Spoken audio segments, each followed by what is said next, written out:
రుణమాఫీ సాధన సమితి ఆధ్వర్యంలో రైతులు తమ నిరసనను వినూత్నంగా వ్యక్తం చేశారు. ప్రభుత్వం రుణమాఫీ విషయంలో మొండి వైఖరి అవలంబిస్తోందని ఆరోపిస్తూ రైతులు రోడ్లపైన భిక్షాటన కార్యక్రమం నిర్వహించారు. అంబేద్కర్ చౌరస్తా నుంచి బస్టాప్ వరకు రైతులు భిక్షాటన చేస్తూ ర్యాలీ నిర్వహించారు. ఈ కార్యక్రమానికి ప్రజల నుంచి విశేష స్పందన లభించింది.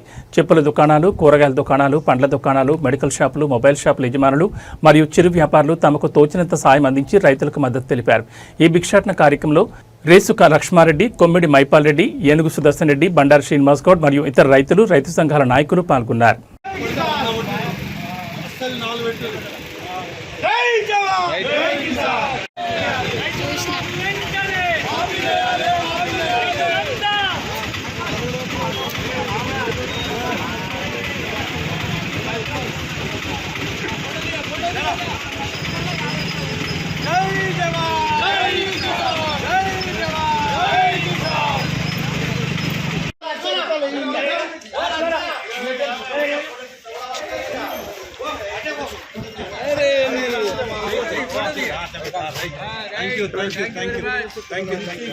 जय सर, जय जवान, जय किसान, जय जवान, जय किसान, जय जवान, जय किसान, जय जवान।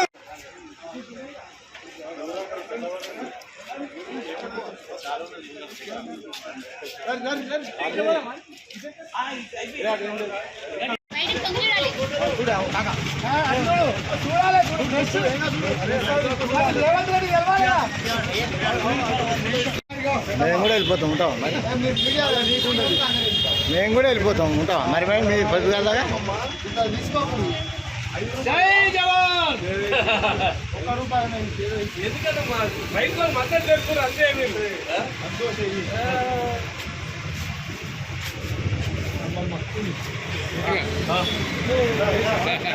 ఆధ్వర్యంలో 10వ రోజు రిలే నిరాహార దీక్ష కొనసాగించడం జరుగుతుంది.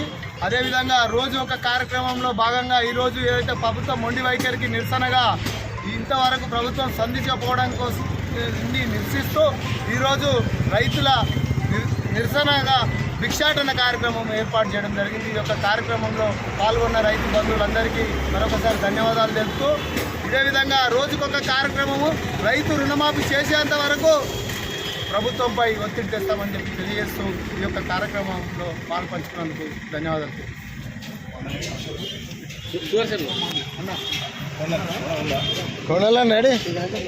ఇప్పుడు మన సుదర్శన్ రెడ్డి గారిని ఈ భిక్షాటన గురించి మాట్లాడుతున్నా మండల ఎంఆర్ఓ ఆఫీస్ ముంగట ఏదైతే రైతుల రుణమాఫీ రానందున రిలే నిరాక్ష ఈరోజు 10వ రోజు కొనసాగుతున్నది. అందుకని ఇలా కొర్రమల రైతులు దీక్షలో కూర్చోవడం జరిగింది. మేమంతా 10 రోజులైనా ప్రభుత్వము ఇంకా దిగి రావడంతో ఏ ఒక్క అధికారి అయినా మాకు హామీ ఇవ్వకపోవడంతో మేమంతా ఈరోజు రైతులకు మద్దతుగా మేము భిక్షాటన కార్యక్రమం చేపట్టడం జరిగింది. అందులో ఉమ్మడి మండల రైతులంతా కూడా పాల్గొని ఈ యొక్క భిక్షాటన కార్యక్రమం చేస్తూ ఉన్నాము. మంచి స్పందన ఉంది. షాపులలో కానీ, బస్టాండ్లలో కానీ, ఆటో స్టేజ్లలో కానీ అందరూ ఈ యొక్క దీక్షకు మద్దతుగా తన వంతు సహాయము ఎంతో కొంత మాకు సహాయం చేస్తున్నారు. మేము ఈ యొక్క మనీతోటి మేము పేద ప్రజలకు, పేద రైతులను కూడా ఆదుకుంటాము. ఈ యొక్క దీక్షను రైతులు రుణమాపించేంత వరకు మేము కొనసాగిస్తామని చెప్పి హెచ్చరిస్తూ ఉన్నాం. ఇప్పుడు మాట్లాడాలని చెప్తున్నాం. ఈరోజు గత 10 రోజుల నుంచి కూడా మన రైతు రుణమాఫీ గట్కేసర్ బ్యాంక్ సహకార బ్యాంకులో 1189 మందికి రానున్న సందర్భంగా గత 10 రోజుల నుంచి కూడా అక్కడ రైతులందరూ కూడా అన్ని పార్టీల వారు, అన్ని రైతుల వారు కూడా నిరాహార దీక్ష చేయడం జరిగింది. అందులో భాగంగా ఈరోజు భిక్షాటన కార్యక్రమాన్ని ఇక్కడ మేము అందరు రైతులందరూ కూడా ఎంచుకోవడం జరిగింది. ఎందుకంటే గత 10 రోజుల నుంచి కూడా అక్కడ కార్యక్రమాలు చేస్తున్నాము. కాబట్టి అక్కడ రైతులకు, వ్యవసాయ కూలీలకు అక్కడ పనులు లేక అవి లేక చాలా ఇబ్బంది పడుతున్నారు. ఖర్చులను కూడా చాలా ఇబ్బంది అవుతున్నది రైతులకు అక్కడ దీక్షలు కూర్చోవాలన్నా మరి చేయాలన్నా. కాబట్టి అందువల్లనే ఇక్కడ ఈ గట్కేసర్ మున్సిపాలిటీలో భిక్షాటన చేయడం జరుగుతుంది. ఇప్పుడైనా కూడా ఈ ప్రభుత్వము కనువిపోయి ముందుకొచ్చి ఈ రైతుల రుణమాఫీ చేస్తారని మేము అందరినీ డిమాండ్ చేస్తున్నాము. మేము ఎమ్మెల్యే మల్లారెడ్డి గారిని కానీ, మన ఈటల రాజేందర్ ఎంపీ గారిని కూడా మేము గత వాళ్ళు కూడా ఇద్దరు వచ్చిపోయారు. నిన్న కూడా మేము మన బీజేపీ కాంటెస్టెడ్ ఎమ్మెల్యే వైఎస్ గారు, మన మైపాల్ రెడ్డి గారు, లక్ష్మీరెడ్డి గారు అందరం కలిసి కూడా మేము ఎంపీ గారిని, మన ఎమ్మెల్యే గారు మళ్ళీ మరొకసారి వాళ్ళు టైం తీసుకుంటామన్నారు. ముఖ్యమంత్రితో కానీ బట్టి మన ఉప ముఖ్యమంత్రులు కానీ ఇప్పుడే టైం తీసుకొని తొందరగా ఈ రైతులకు రుణమాఫీ చేసినట్టయితే మీరు ప్రజలతో ఎన్నుకోబడ్డారు కాబట్టి మీకు కూడా మంచి పేరు ఉంటుందని వాళ్ళకు కూడా మేము తెలియజేసుకుంటూ ఈ కాంగ్రెస్ వాళ్ళకి ఇంకా కూడా బుద్ధి వస్తలేదు. వీళ్ళకు ఈ లోకల్గా ఇంత పెద్ద అవుతున్నా కూడా ఈ లోకల్ కాంగ్రెస్ నాయకులు ఎవరు కూడా అక్కడ దీక్ష కానీ ఇక్కడ కానీ పట్టించుకునే నాదుడే కరువయ్యండు. కాబట్టి మేము తీవ్రంగా మేము దీన్ని ఖండిస్తున్నాము. దీనికి అందరూ అన్ని పార్టీల వారికి మద్దతు తెలుపుతున్నందుకు కూడా రైతులకు కూడా నా యొక్క ప్రత్యేక ధన్యవాదాలు. జై జవాన్. దాదాపుగా 1200 పైచీలకు రైతులు అంటే ఒక్కరికి కూడా రుణమాఫీ కాలేదని చెప్పి గత నెల రోజులుగా జేఏసీగా ఏర్పడి అన్ని కార్యక్రమాలు తీసుకున్నా ఈ ప్రభుత్వం కానీ అధికారులు కానీ స్పందిస్తలేరు. కాంగ్రెస్ పార్టీ ముఖ్యంగా ముఖ్యమంత్రి రేవంత్ రెడ్డి గారికి అంటే రాజకీయ భిక్ష పెట్టిన ఈ మా మేడ్చల్ మల్కాజ్గిరి జిల్లా ముఖ్యంగా మా గట్కేశ్వర ప్రాంతంలో ఉన్న వాళ్ళందరూ కూడా ఓట్లేసి ఆయన ఎంపీగా గెలిపించారు. దాని తర్వాతనే ఆయన ఈరోజు ముఖ్యమంత్రి అయి కూర్చున్నాడు.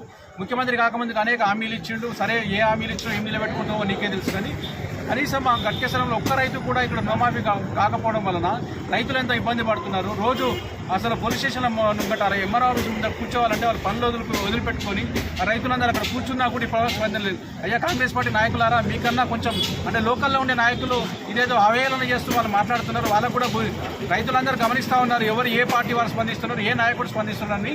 మీకు ఇప్పుడు గతంలో పొందబెట్టిన ఈ నియోజకవర్గంలో వచ్చే ఎలక్షన్లలో కూడా మీకు పొందబెడతారు. అయినా కూడా మీకు స్పందన లేకపోతే ఇక్కడ కాంగ్రెస్ పార్టీ భూస్థాపితం అవుతుంది. దయచేసి ముఖ్యమంత్రి రేవంత్ రెడ్డి గారి సలహాదారులు ఇక్కడ జిల్లా కలెక్టర్ గారు, కనీసం జిల్లా కలెక్టర్ గారైనా ఇంత పెద్ద ఎత్తున నిరసన వ్యక్తం చేస్తూ ధర్నాలు చేస్తున్నా కూడా స్పందించకపోవడం వలన ఈరోజు భిక్షాటన పేరు మీద ఈరోజు రైతులకు కనీసం ఇట్లన్నా మీడియా ద్వారా పోతే రేవంత్ రెడ్డి స్పందిస్తారని భిక్షాటన వారి కోసం భిక్షాటన చేస్తున్నాం. ఇక్కడ రైతులు ప్రతి ఒక్క షాప్ వాళ్ళు కానీ ప్రతి ఒక్క వ్యాపారస్తులు కానీ చెప్పులు కుట్టుకునే వాళ్ళు కూడా పండ్లు అమ్ముకునే వాళ్ళు కూడా దీనిపై స్పందించి మా వంతు సాయం చేస్తాం, మీకు ఇంత అన్యాయం జరుగుతుందని చెప్పి వాళ్ళ స్పందన చూస్తుంటే కనీసం ఇప్పటికైనా సిగ్గు శరం తెచ్చుకొని ప్రభుత్వంలో ఉన్న పెద్దలందరూ కూడా దీనిపై స్పందించి ఇక్కడ ఉన్న రైతులకు న్యాయం చేయాలని మేము ఈ నిరసన ద్వారా కనీసం ఈ మీడియా ద్వారా తెలియజేసే ప్రయత్నం చేస్తూ ఉన్నాం. కాబట్టి స్పందించాలని ఒకసారి కోరుతా ఉన్నాం.